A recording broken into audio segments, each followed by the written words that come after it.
Hey, let it be known, I'm working hard when I ain't on the phone. This ain't a home, this ain't a phone. Grind never stopping, I'm keeping it cold.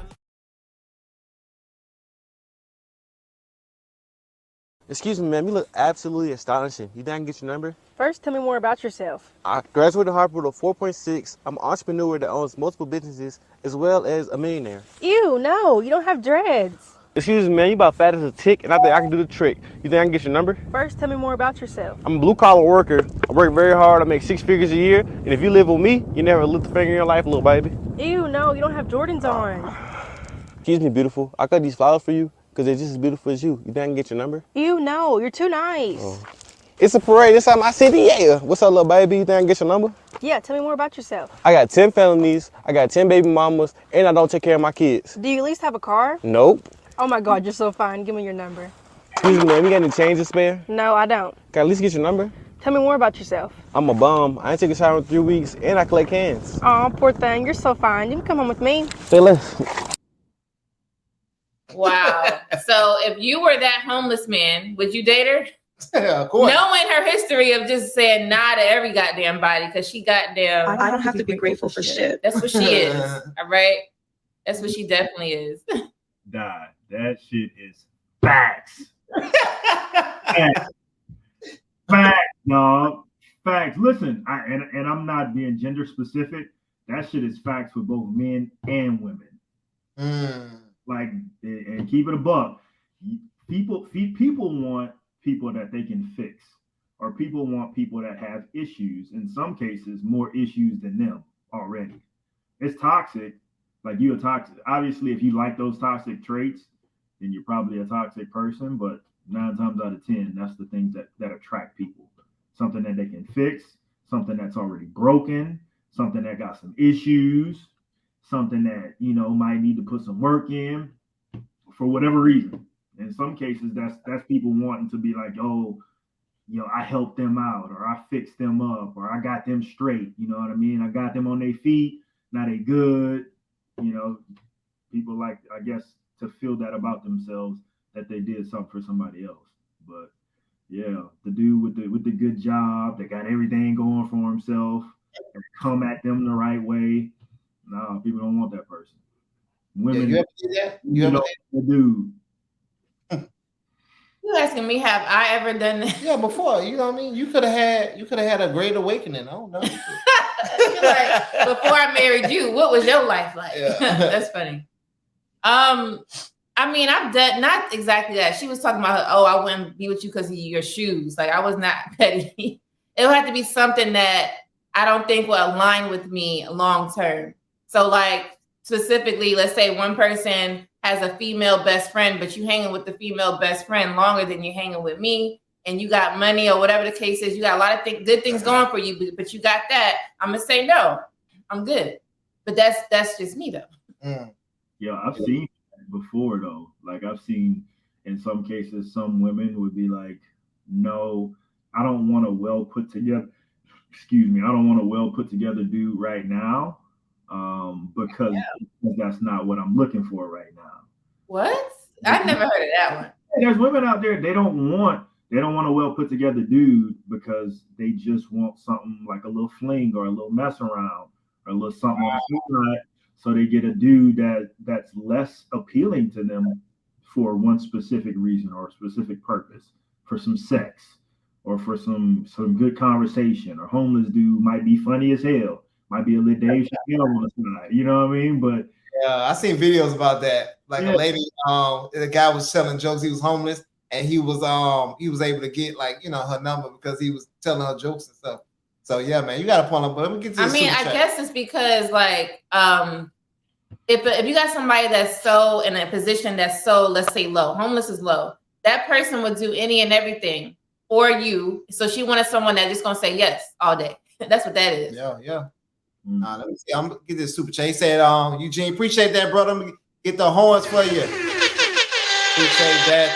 Thank you so much. He said, if a man cannot provide for or protect, I think of himself, how can he provide for, protect, or lead a woman? Exactly, man. He can't. So, and this is why we have to kind of start having the women to teach the women, especially if you have a sister you know, or you have a situation where you have a friend, you know what I mean? Men have to just be more open and honest with these ladies. I know on some of them still not gonna listen because we still got these simps out here, or I can't say that word right.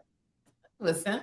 Well, yeah, I think they but we still got these certain type of guys that's gonna lie to them. But we have to kind of start breaking those barriers down because eventually they're gonna understand that they've been lied to, you know. So Travel One says neither party needs to be dating. They have homework to do big time. Exactly, man. So it's kind of and that's why we have to, you know what I mean, we having these type of talks and having these people having myself, hey, I'm telling you, hey, the mistakes I made, this is what I did to fix them. You know what I'm saying? Sherm been on here before telling the mistakes he made, what he had to do to fix them. You know what I'm saying? So and having us, you know what I mean, as a collective, just being honest and open with the younger generation, I think we can make a bigger change.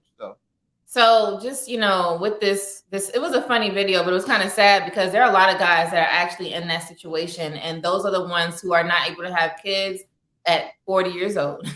So, you know, we want to make sure we give any person the opportunity as long as they're not crazy. That's all I can say. Not saying that you have to settle for someone that you think is weird.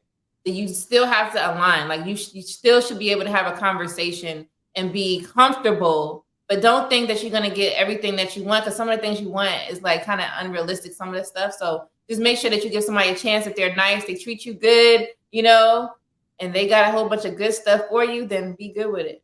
So let me ask you, so at what point do you manage expectations of what you want or what you need from a person? At what point?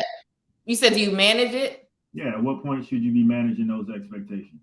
When you're getting too damn old. I say, man, honestly, I say out the jump.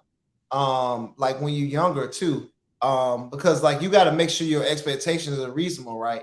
So I know, like coming to my situation, right, I was going to have a woman that's going to take on my kid, right? So I can't expect, you know what I mean, all these different, she has had this, blah, blah, blah, blah, you know, all this extra crap. I was like, hey, I just want somebody that's going to be genuine and she look good. You know what I'm saying? So if I had those, I was about to say, if you didn't say look good, I would have been like, oh no, they had to meet the looks component. Okay. You know what I'm saying? But you know what I'm saying? But I wasn't expecting my wife to be coming in and making it 6 figures or 50, 70 grand. No. You know what I'm saying? I'm gonna take care of you because I know she's gonna be taking care of my kid. You know what I mean? So that was me making sure I'm managing my expectation. Hey, you don't have to work. You good. You know what I'm saying? I'm gonna make sure I'm putting you in a good position, and then I'm gonna build you up too as well. So when we do get to that level, all right, cool. You can go get you a job and you have all your kids and be all right. So that don't sound like up front though, Jay. That sounds like down the road. So up front, did she not have a job, or was it like clearly articulated, like, hey, you ain't got to work right now. You ain't got to work at all. Yeah. That was up front. That was up front. Yeah. I told her that. My dog. Go ahead, chill, little baby. Look. Yeah.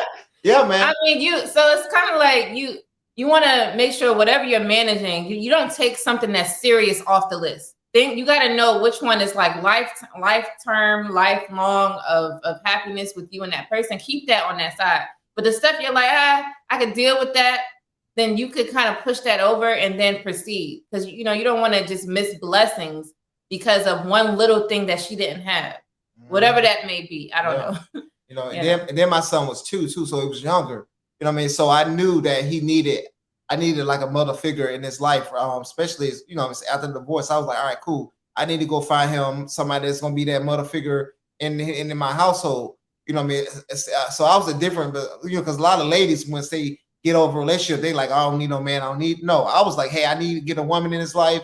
And then as soon as she came in, she started helping me make changes. And when she didn't have no kid. But I'm going to be real with you. So I had to manage my standards to be with James because I always said I would never get with a man that had kids at the age that I was. I got with him when I was 22. So that one was never gonna be. I'm gonna be with you. Like I never dated nobody with kids, so I had to manage it because he was a good person. And when I was like, you know what? I don't think I'm gonna find that. I probably can find it. It might take a while to see it again. So I was like, you know what? Let me just take a risk. And I did that. I did it when I felt it was the right time. Because if I didn't, I probably would have got married now.